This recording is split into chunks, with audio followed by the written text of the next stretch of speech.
আমার কোনো মানুষ ভাল লাগে না, কিন্তু তোমারই ভাল লাগছে, কারণ তুমি পড়ি। এই কথাটা আগে কতজনকে বলেছেন?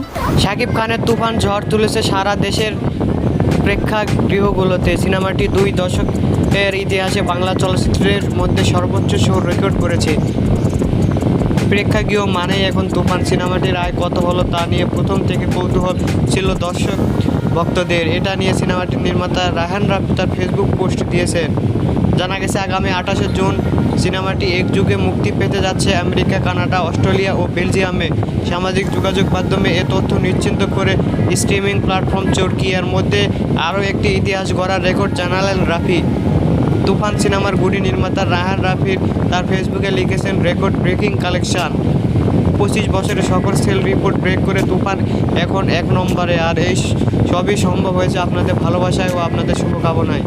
তবে এ আয় সম্পর্কে বিস্তারিত কিছু বলেননি রাফি। এর আগে তিনি বলেছেন, তুফান শুধু ট্রেলার, এর আসল চমক থাকবে তুফান 2-তে।